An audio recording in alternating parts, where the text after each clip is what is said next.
그들이 사도의 가르침을 받아 서로 교제하고 떡을 떼며 오로지 기도하기를 힘쓰니라.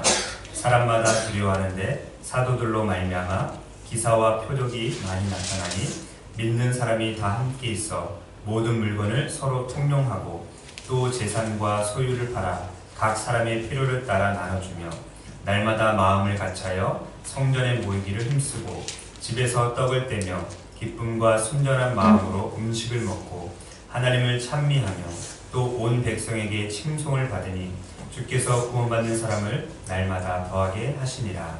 아멘. 지난 12월 25일 성탄 축하 예배 때 성탄절의 진짜 주인공은? 이라는 제목으로 말씀을 나눴는데 그래요. 성탄절의 진짜 주인공은 산타클로스가 아니라 예수님이다 라고 말을 했습니다. 누가 목사의 아들이 아니랄까봐 7살 먹은 아들 녀석이 예배 후에 매일 놀러오는 3학년짜리 형아한테 형아, 성탄절의 주인공은 예수님이야 라고 그렇게 이야기를 했습니다.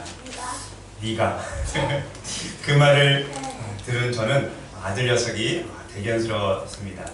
성탄 축하 예배는 저를 포함해서 어른 3명 그리고 아이들 6명이 예배를 드렸는데 예배를 마친 후에 떡만둣국으로 점심을 먹고 6명의 아이들이 이 예배당을 뛰어다니면서 얼마나 신나게 놀았는지 한 2-3시간을 그렇게 놀았습니다.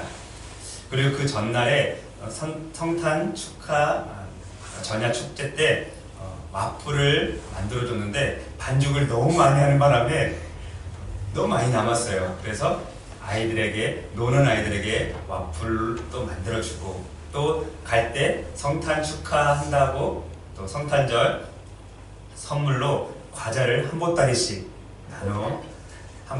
나눠주기도 했습니다. 고사리 같은 작은 손에 그 선물을 딱 들고 나가면서 한 친구가 이렇게 얘기했어요. 목사님, 생명빛 교회는 너무 좋아요. 여기가 천국 같아요. 라고 그렇게 말을 했습니다. 아이들이 모두 집으로 돌아간 후에 생명빛 교회가 천국 같다? 이 말이 계속 제 머릿속에서 떠나지 않았습니다. 그리고 혼잣말로 그래, 네 말이 맞다. 교회는 반드시 천국 같아야지 라는 생각을 하게 되었습니다. 비록 작고 보잘것없는 개척교회지만 성탄절의 진짜 주인공이신 예수님께서 그런 아이의 모습으로 우리 교회를 다녀가셨다라는 그런 마음을 먹었습니다. 그리고 그 친구의 말을 들은 후에 천국 같은 교회 같은 가정이라는 연구표를 정하게 되었습니다. 그래서 이 앞에도 보이듯이 천국 같은 교회 같은 가정이라는 그러한 연구표를 정했고 오늘은 이 제목을 가지고 말씀을 전하려고 합니다. 예수님께서 십자가에 못 박혀 죽으시고 3일 만에 다시 부활하셨습니다. 부활하신 예수님은 친히 제자로 삼은 사도들과 함께 40일을 계시면서 하나님 나라의 일을 가르쳐 주셨습니다. 그리고 사도들에게 말씀하시기를 예루살렘을 떠나지 말고 내게서 들은 바 아버지께서 약속하신 것을 기다리라. 요한은 물로 세례를 베풀었으나 너희는 몇 날이 못되어 성령으로 세례를 받으리라 라고 그렇게 말씀하셨습니다. 11명의 사도들, 원래 12명인데 한 명은 가룟 유다는 이미 자살을 해서 없습니다. 11명의 사도들과 그리고 여자들, 예수님의 어머니 마리아, 그리고 예수님의 동생들, 다른 제자들까지 약 120명의 사람들이 마가 요한이라는 사람의 다락방에 모여서 마음을 같이하여 오로지 기도에 힘썼다라고 성경에 기록을 하고 있습니다. 그렇게 뜨겁게 기도에 힘썼는데 한 열흘이 지났습니다. 열흘이 지나고 오순절날이 되었습니다. 유대인들은 옛날 모세 때부터 그리고 예수님 때까지 그리고 오늘날까지 3대 절기를 지키는데 첫 번째는 유월절, 두 번째는 맥추절, 세 번째는 초막절 이렇게 3대 절기를 지킵니다. 맥추절을 77절 또는 오순절이라고 하는데 예수님께서 십자가에 못 박혀 돌아가신 때가 6월절입니다. 그리고 그 6월절로부터 시작해서 정확히 50일째 되는 날을 오순절이라고 그렇게 말을 합니다. 이 오순절에 하나님 아버지께서 약속하셨던 성령님이 120명의 사람들에게 충만하게 임하게 된 것입니다. 우리 사도행전 2장 1절에서 앞으로 한 장 넘기셔서 사도행전 2장 1절에서 4절을 같이 한번 읽어보도록 하겠습니다. 2장 1절에서 4절 시작. 오순절 날이 이미 이름에 그들이 다같이 한 곳에 모였더니 호련히 하늘로부터 급하고 강한 바람 같은 소리가 있어 그들이 앉은 온 집에 가득하며 마치 불의 혀처럼 갈라지는 것들이 그들에게 보여 각 사람 위에 하나씩 임하여 있더니 그들이 다 성령의 충만함을 받고 성령이 말하게 하심을 따라 다른 언어들로 말하기를 시작하니라. 아멘. 오순절 명절을 지키기 위해서 천하 각국에서 흩어져 살고 있었던 유대인들이 예루살렘으로 왔습니다. 그리고 이 120명의 사람들이 천하 각국에서 흩어져 살고 있었던 사람들이 알아들을 말로 그렇게 말을 하자 소동이 일어났습니다. 어떤 사람들은 놀라서 신기해하기도 하고 또 어떤 사람은 당황해하기도 했습니다. 뿐만 아니라 어떤 사람들은 그렇죠, 저 사람들이 세술에 취했다라고 그렇게 말을 합니다. 그런데 이 오순절날 성령께서 임하시는 것은 오래전부터 하나님께서 여러 선지자들에게 말씀하셨던 예언이 성취되었던 그 날인 것입니다. 그래서 베드로가 11사도를 대표해서 구약 성경 3군데를 인용을 하면서 그 예언이 어떻게 성취가 되었는지 담대하게 말씀을 선포합니다. 읽지는 않겠지만 첫 번째는 2장 17절에서 21절입니다. 2장 17절에서 21절, 이 말씀은 요엘서 2장 28절에서 32절까지의 말씀이고 또 두 번째는 2장 25절에서 28절로 이 말씀은 시편 16편 8절에서 11절까지 말씀입니다. 그리고 세 번째는 34절에서 35절로 이 말씀은 시편 110편 1절에 기록되어 있는 말씀입니다. 베드로는 요엘서에 기록되어 있는 성령의 임하심으로부터 시작해서 예수님께서 십자가에 죽으시고 부활하시고 또 하늘로 승천하시기까지를 담대하게 선포를 했습니다. 그러면서 이렇게 말을 합니다. 36절을 한번 보시기 바랍니다. 36절. 그런즉 이스라엘 온 집은 확실히 알지니 너희가 십자가에 못 박은 이 예수를 하나님이 주와 그리스도가 되게 하셨느니라.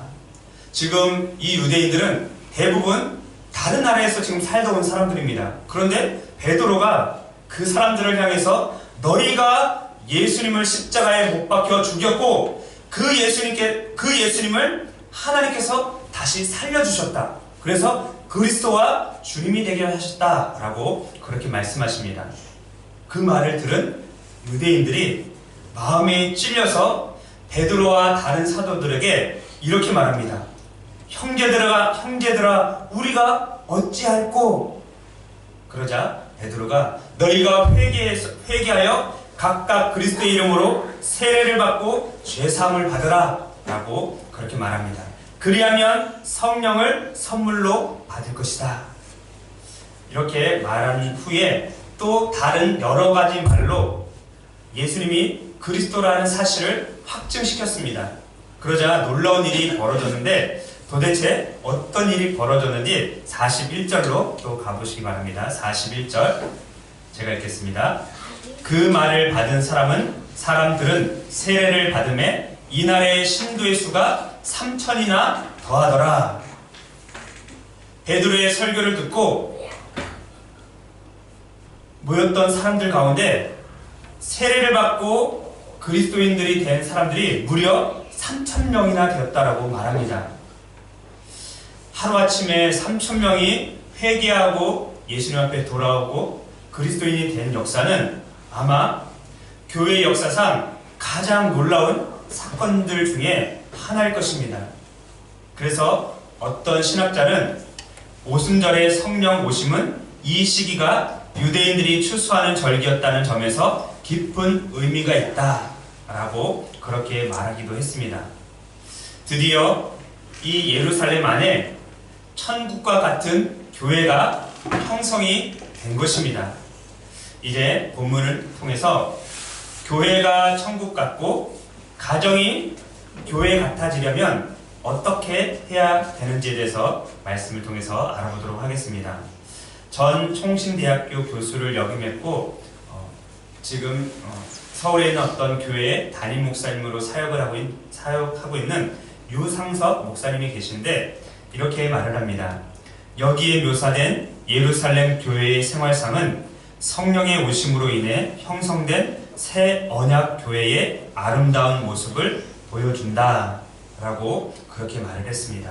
지금 예루살렘에 처음으로 형성된 이 교회가 성령의 오심으로 인해서 새 언약교회의 아름다운 모습을 보여준다라고 말을 했고요.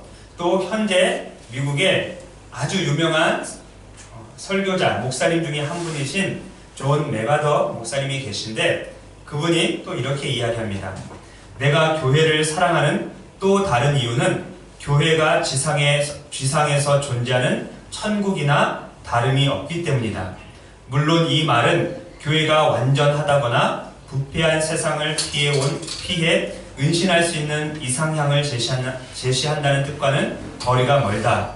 이는 단지 교회가 천국에서 일어나는 모든 일을 지상에서 반영하는 장소라는 의미일 뿐이다. 교회는 세상에서 천국에서 가장 가까운 곳이다. 교회가 이 세상 가운데 천국에서 가장 가까운 곳이다 라고 말합니다. 물론 어떤 목사님들은 하도 교회에 와서 상처도 받고 또 여러가지 일들이 일어나기 때문에 교회는 종합병원과 같다 라고 말하는 분들도 계시지만 물론 그것도 다른 잘못된 표현은 아니지만 우리는 이 교회야말로 진짜 천국을 잠시 맛볼 수 있는 그렇게 하나님께서 맛배기로 보여주시는 곳이 바로 교회라고 저는 확신합니다. 이제 42절 말씀을 같이 한번 읽어보도록 하겠습니다. 42절 시작.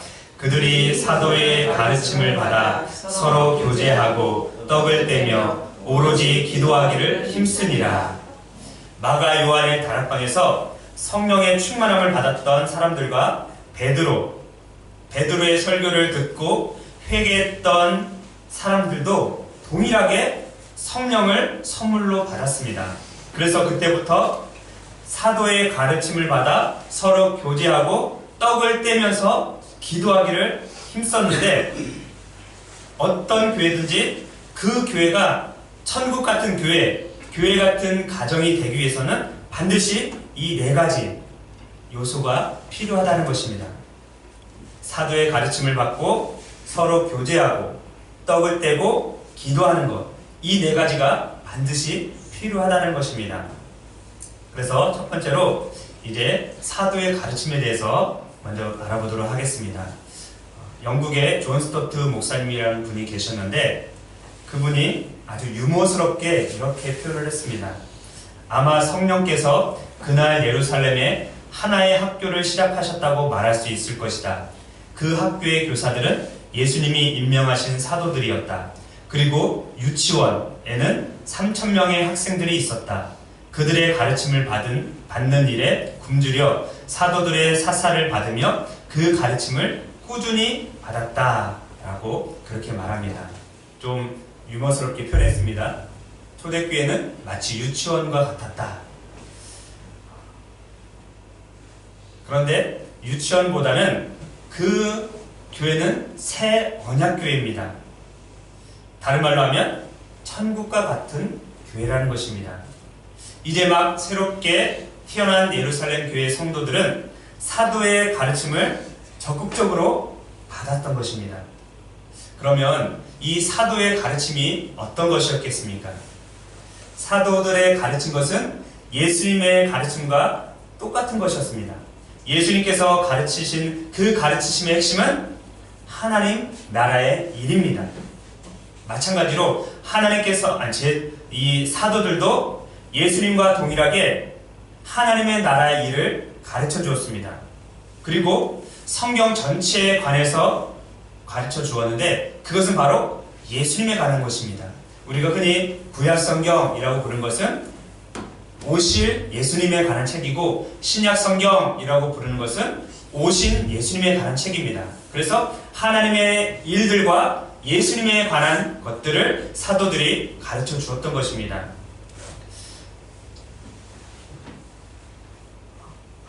새 언약교회인 예루살렘 교회는 분명히 천국과도 같은 그러한 교회였습니다. 천국과 같은 교회, 그리고 교회와 같은 가정에는 무엇보다도 사도들의 가르침이 있어야만 합니다.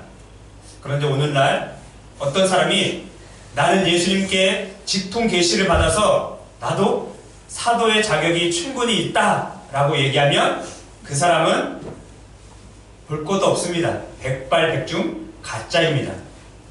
사도는 이 시대의 사도는 없습니다. 예수님께서 직접 뽑아서 제자로 부른 12명 그 사람들을 사도라고 합니다. 그리고 다메섹 도상으로 가다가 예수님의 음성을 직접 들었던 바울 그 사람도 사도라고 이야기합니다. 그리고 바나바 몇 명 외에는 사도는 없습니다. 그래서 어떤 누가 내가 예수님의 직통 계시를 받았기 때문에 나도 사도다라고 하면 그냥 그 사람은 잘못된 사람이다 라고 보시면 될 것입니다.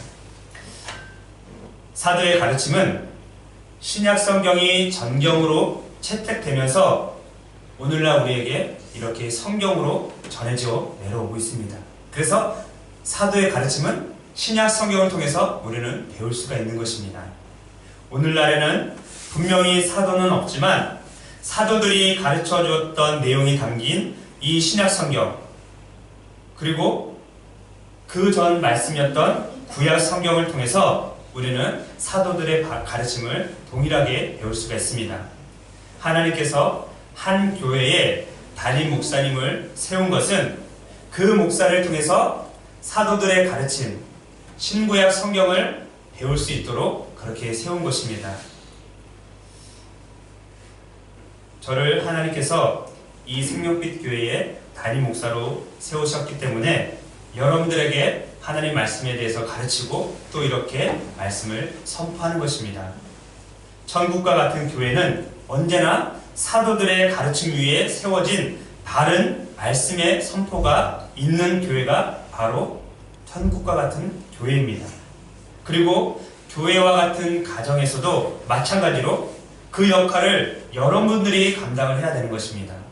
부모된 여러분들이 또는 자녀된 여러분들이 신앙생활을 처음으로 시작했다면 여러분들이 사도와 같은 역할을 감당해야 되는 것입니다. 자녀들에게 또는 부모들에게 하나님의 말씀인 성경을 가르쳐 주시기 바랍니다. 천국과 같은 교회, 교회와 같은 가정이 되기 위해서 두 번째로 필요한 것은 성령으로 교제하는 것입니다. 우리 42절 중반절에 서로 교제하고 라고 되어 있죠. 여기에 대해서 학자들 간에 의견이 너무나도 많습니다. 그런데 어떤 학자는 44절과 45절에 기록되어 있는 대로 44절, 45절에 기록되어 있는 대로 믿는 사람이 다 함께 있어 모든 물건을 서로 통용하고 또 재산과 소유를 팔아 각 사람의 필요를 따라 나눠주며 이 말씀을 근거해서 이 교제는 서로 교제하고 라는 이 말은 일상 음식을 먹고 함께 필요한 물건을 서로 제공하고 나눠주는 실천적인 교제였다. 일반적인 교제였다. 라고 그렇게 이야기를 합니다. 그런데 아까 처음에 인용했던 유상석 목사님은 이 교제를 성령의 공유로 보는 것이 옳다. 왜냐하면 2장 전체가 문맥을 볼 때 그 교제란 예루살렘 교회가 오순절날에 모두 같이 성령을 받게 되어서 구원의 역사가 일어났기 때문에 그렇다. 그래서 성령의 교제가 바로 성령 안에서 교제하는 것을 서로 교제하고 라고 그렇게 해석을 했습니다. 예루살렘 교회는 오순절날에 모두 같이 한 성령을 받았습니다. 성령 충만함을 받았습니다. 그래서 서로 물건을 통용하고 재산과 소유를 팔아서 각 사람의 필요에 따라서 나눠주기도 하고 또 함께 음식을 먹으면서 진정으로 교제를 했던 것입니다. 2000년의 교회 역사 가운데 황금의 입이라고 별명이 붙은 목사님이 계십니다. 존 크리소스톰. 이 외국 사람들 이름이라 성은 존이고 이름은 크리소스톰입니다. 이분이 황금의 입이라는 별명을 가지고 있었는데 이것은 자기 것을 아무것도 자기 것이라고 말하지 않는 천사와 같은 단체였다. 교회를 천사와 같은 단체라고 표현을 했습니다. 곧 악의 뿌리가 잘려져 나갔다. 아무도 비난하지 않았고 아무도 시샘하지 않았으며 아무도 인색하게 굴지 않았다. 거기에는 교만도 치욕도 없었다. 가난한 사람은 부끄러움을 몰랐으며 부자들은 거만함을 몰랐다.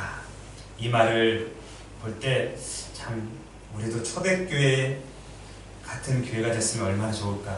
오늘날 한국교회, 사실 한국교회뿐만 아니라 전 세계 어느 교회를 가도 이렇게 정말 천국과 같은 교회를 이루는 교회가 많지 않은 것 같다는 생각이 듭니다. 그리고 규모가 크면 클수록 그런 일들이 더더욱 많은 것을 보게 됩니다.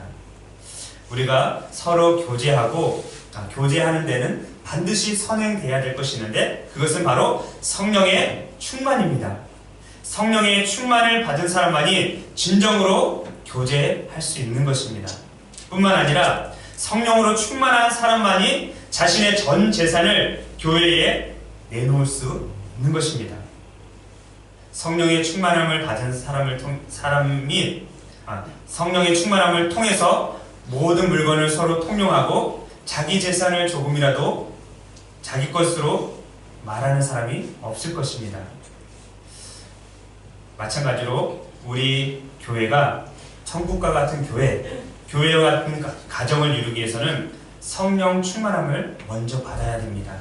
그리고 그 성령 충만함을 받아서 서로 교제하기를 힘써야만 되는 것입니다. 성령 충만은 하나님께서 우리에게 값없이 주시는 것입니다. 우리가 성령 충만함을 어떠한 돈을 주고 살 수가 없습니다. 성경에 보면 사도행전을 읽다 보면 시몬이라는 마술사가 사람들이 성령 충만함을 받는 것을 보고 돈을 들여서 그것을 살려고 했습니다. 그런데 사도 바울한테 호되게 책망을 당합니다. 성령 충만은 그렇게 돈 주고 살 수 있는 것이 아니라고. 우리가 성령 충만함을 받을 수 있는 것은 우리의 죄를 진심으로 회개하고 예수 그리스도께서 나의 죄를 위해서 십자가에 못 박혀 죽으셨다가 다시 3일 만에 살아나신 주님으로 또한 그리스도로 믿을 때 우리는 성령 충만함을 받을 수 있는 것입니다. 성령 충만은 하나님께서 우리에게 값없이 주시는 선물입니다. 그래서 성령 충만함을 받은 사람이 전 재산을 교회에 드렸다라고 했을 때 그러면 나 성령 충만 받으면 안 되겠네. 내 재산 다 팔아서 교회에 바쳐야 되네. 이것도 오해하는 겁니다. 자신의 전 재산을 바칠 수 있는 것은 특별한 사명을 받은 사람만 그렇게 할 수 있습니다. 성경에 이제 조금만 더 넘어가면 바나바라는 사람이 나오는데 그 사람은 성령의 충만함을 받은 사람입니다. 그런데 자신의 전 재산을 팔아서 교회에 드렸습니다. 그리고 5장으로 넘어가면서 아나니아와 삽비라라는 사람이 나오는데 저 사람도 전 재산을 팔아서 드렸으니까 우리도 팔아서 드리자. 자신의 재산을 팔았는데 돈이 조금 많이 모였던 것 같습니다. 그래서 아내랑 상의하기를 여보 너무 많으니까 조금만 빼고 우리 교회에 드리면서 우리 전 재산이라고 말합시다. 그래서 아나니아가 그 돈을 가지고 사도 베드로 앞에 딱 내려놨는데, 사도 베드로가 네가 왜 하나님을 속이냐, 너는 전 재산을 드린 것이 아니다 라고 했을 때 그 자리에서 아나니아가 직사하고 맙니다. 그 남편을 땅에 묻고 돌아왔을 때 아내가 들어옵니다. 그러면서 이게 우리의 전 재산입니다 했더니, 네 남편도 하나님을 속였는데 너도 하나님을 속였구나 라고 하자 그 여인도 그 자리에서 즉사를 합니다. 남편을 장사하고 온 사람들이 그 아내도 장사하고 옵니다. 전 재산을 드리는 것은 아무나 할 수 있는 것이 아닙니다. 그리고 여러분들에게 그렇게 하라고도 안 할 겁니다. 이것은 특별한 사명을 받은 사람만 가능하기 때문에 그렇습니다. 우리는 성령 충만함을 받아서 서로 교제를 나눌 수 있습니다. 그리할 때 진정한 천국과 같은 교회와 같은 가정이 되는 것입니다. 그리고 이제 세 번째로 필요한 것은 떡을 떼는 것입니다. 42절 중반절에 떡을 떼며 라고 기록이 하고 있는데, 46절에는 날마다 마음을 같이하여 성전에 모이기를 힘쓰고 집에서 떡을 떼며 기쁨과 순전한 마음으로 음식을 먹었다라고 기록을 합니다. 이 두 구절에서 떡을 떼며 라는 단어가 나오는데, 이것은 성찬식을 의미합니다. 우리가 1년에 2번씩 성찬식을 행하고 있는데, 사실은 이 초대교회에서는 매일 그렇게 한 겁니다. 성전에 가서 예배하고 기도하고 각자 집으로 흩어져서 거기서 또 기도하면서 떡을 떼고 성찬식을 한 다음에, 그리고 준비한 음식으로 서로 먹고 마시면서 교제를 나눈 것입니다. 우리 교회는 매주 식탁 교제를 나누고 있습니다.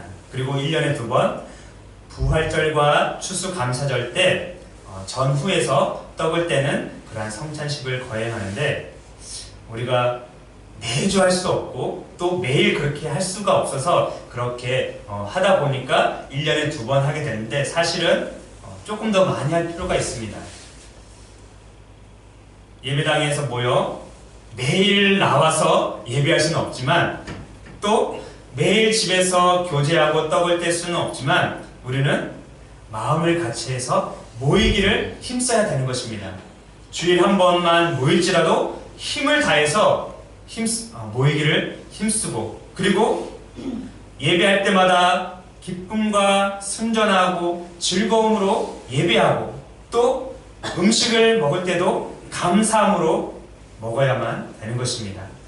그럴 때 진정한 식탁의 교제가 이루어질 것입니다. 이것이 바로 천국과 같은 교회와 같은 가정을 이루어가는 세 번째 요소인 것입니다. 이제 마지막 네 번째 필요한 것은 기도하기를 힘쓰는 것입니다. 우리 42절 하반절을 보시기 바랍니다. 42절 하반절에 기도하기를 힘쓰니라. 예루살렘 교회는 성령의 충만을 받기 전부터 이미 기도에 힘쓰는 교회였습니다. 우리 1장 14절로 한번 가보겠습니다. 1장 14절 1장 14절 우리 같이 한번 읽어보겠습니다. 시작. 여자들과 예수의 어머니 마리아와 예수의 아우들과 더불어 마음을 같이하여 오로지 기도에 힘쓰더라. 예루살렘 교회 구성원들은 11명의 사도들, 그리고 여자들, 예수님의 어머니 마리아, 예수님의 아우들, 그리고 예수님의 대부분 이름은 밝혀있지 않지만 많은 사람들로 구성된 120명의 사람들이었습니다. 그들은 예수님께서 보내주시겠다고 약속하셨던 성령을 기다리면서 마음을 같이하고 오로지 기도에 힘을 썼던 것입니다.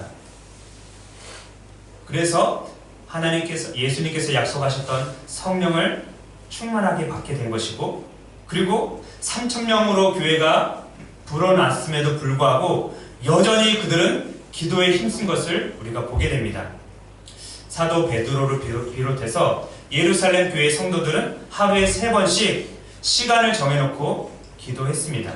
그 사실을 단적으로 보여주는 것이 3장 1절에 나와 있는데, 이번에는 3장 1절로 가보겠습니다. 3장 1절 제가 읽겠습니다. 제9시 기도 시간에 베드로와 요한이 성전에 올라갈새 자, 앞에 보시면 제9시 앞에 작은 숫자가 써 있죠. 그리고 밑에 쭉 보시면 오후 3시라고 되어 있습니다. 이 유대인들은 하루에 3번 기도를 했는데 오전 9시, 낮 12시, 그리고 오후 3시. 그런데 놀라지 마세요. 이슬람교 사람들은 하루에 몇 번씩 기도하는지 아세요? 9번. 5번 하려 했더니 9번 해버려서 9번 하는 데도 있겠죠? 기본적으로 5번 합니다. 그래서 어디 있든지 무엇을 하든지 이 사람들은 장사를 하면서도 그 시간이 되면 장사 안 해요. 사람들이 있건 없건 메카가 있는 쪽을 향해서 기도합니다. 유대인들도 마찬가지입니다. 하루에 3번 있는데 오전 9시, 낮 12시, 오후 3시에 하나님의 성전 예루살렘에 있는 곳을 향해서 기도를 합니다.